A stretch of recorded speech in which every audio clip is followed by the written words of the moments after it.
2022 সালে সিআরডিপি 2 প্রকল্পের আওতায় কালীগঙ্গা নদীর শাখা খাল পুনর্খনন, 3টি ব্রিজ নির্মাণ ও একটি পাবলিক টয়লেট নির্মাণের প্রকল্প হাতে নেয় মানিকগঞ্জ পৌর কর্তৃপক্ষ। এতে ব্যয় ধরা হয় 25,01,60,000 টাকা, যা পরে বেড়ে দাঁড়ায় 28 কোটি টাকায়। এ প্রকল্পের কাজ পায় ঠিকাদারি প্রতিষ্ঠান apex enterprise messrs Kamrul and brothers. চলতি বছরের জুনে প্রকল্পটির মেয়াদ শেষ হলেও এখনও অসম্পূর্ণ 60% কাজ।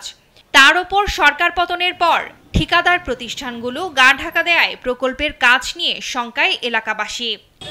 কাগজে কলমে 1 নম্বর পৌরসভা, বাট এই শহরে যদি কেউ আসে, এই ঐতিহ্যবাহী যে খাল একসময় খরস্রোতা নদীর মতো ছিল, যেটা আজকে ভাগারে পরিণত হয়েছে।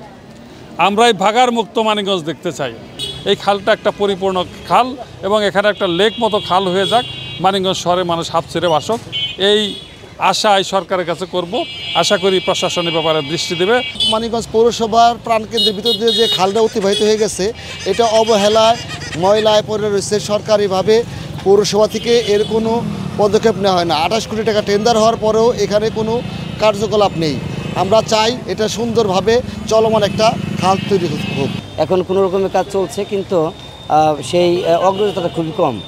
এর আগেও 2008 থেকে 2012 সালে খালটির উন্নয়নে প্রায় 18 কোটি 26 লাখ টাকা ব্যয় করা হলেও তাতে সুফল পায়নি এলাকাবাসী।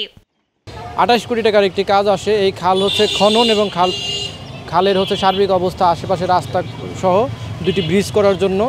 কিন্তু সেই কাজও হচ্ছে মেয়াদ বেড়েছে, টাকার বরাদ্দ বেড়েছে, কিন্তু কাজের কিন্তু খুব বেশি অগ্রগতি হয়নি। এই জায়গাটা, এই খালটাকে খালের মতো রাইখা খালেও ব্যবহার হতো, আবার একটা রাস্তা 4 লেন বা 6 লেন একটা রাস্তা করে দিতে পারতো। তাতে দেখা যেত যে মানিকগঞ্জের অনেক সাধারণ মানুষের উপকার হতো, মানিকগঞ্জ শহরের অনেক উন্নতি হতো। চলতি মাসের মধ্যেই প্রকল্পের কাজ পুনরায় শুরুর আশ্বাস দিয়েছেন প্রকল্পটির নির্বাহী প্রকৌশলী। টেন্ডার হয়েছিল, টেন্ডার হলে এটা রিভাইজ সহ 28 কোটি টাকার উপরে সংসদের প্রাক্ষর পাস হয়েছে। সে পরিবর্তনের জন্য 5 তারিখের পর থেকে যে নিয়োজিত ঠিকাদার, উনি তো আর এখন নাই, তার সাথে তার প্রতিনিধির মাধ্যমে কাজটা হচ্ছে। মাঝখানে কাজটা একটু বন্ধ ছিল 5 তারিখের পরে। ঠিকাদারের মেয়াদ ছিল 30 জুন পর্যন্ত।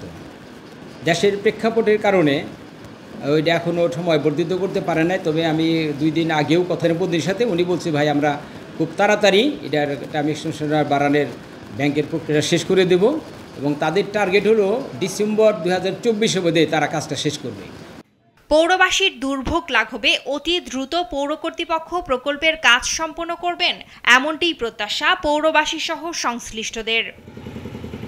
নিউজ ডেস্ক, দেশ টিভি।